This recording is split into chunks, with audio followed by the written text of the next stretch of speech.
টলিপাড়ায় একের পর এক বিয়ের খবর। সম্প্রতি আদ্রিত কৌশাম্বীর পর বিয়ের পিঁড়িতে বসতে চলেছেন টলিপাড়ার আরও এক জনপ্রিয় চর্চিত জুটি, শোভন গাঙ্গুলি ও সোহিনী সরকার। দীর্ঘদিন ধরেই তাদের সম্পর্ক নিয়ে চর্চা তুঙ্গে। তাদের বিয়ের জল্পনাও টলিপাড়ায় কান পাতলেই শোনা যায়। তবে তাদের সম্পর্কটা বরাবরই গোপন রাখতে চেষ্টা করেছেন শোভন সোহিনী। গত বছরেই অভিনেতা প্রযোজক যিশু সেনগুপ্ত দ্বারা আয়োজিত একটি সাংস্কৃতিক অনুষ্ঠানে অংশ নেওয়ার পর থেকেই শোভন সোহিনীর মধ্যে সম্পর্ক গড়ে ওঠে। পরবর্তীকালে ঘনিষ্ঠতা আরও বাড়তে থাকে।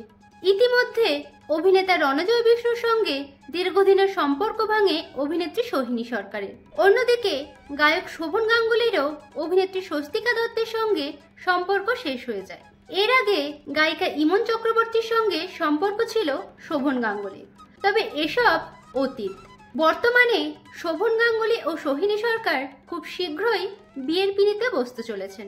কয়েক মাস আগে একসঙ্গে ঘুরতে গিয়ে তারা আংটি বদলটাও সেরে ফেলেছেন। তবে এবার শোনা যাচ্ছে সামনের 15ই জুলাই কলকাতার বাইরে একটি ফার্ম হাউসে তারা গাঁটছড়া বাঁধতে চলেছেন।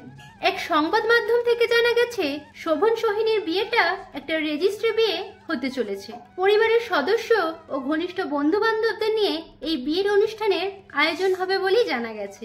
বিয়ের দিন লাল সিটের বেনারসিতে সাজবেন অভিনেত্রী এবং গায়কের পরনে থাকবে ধুতি ও কুর্তা। মেনুতে থাকছে মাটন ও মাছের বিভিন্ন পদ। তো বন্ধুরা, এই জনপ্রিয় জুটির বিয়ে নিয়ে আপনারা কতটা এক্সাইটেড কমেন্টে জানান। বাংলা বিনোদন জগতের এরকম অন্যান্য খবর পেতে চ্যানেলকে সাবস্ক্রাইব করে রাখুন।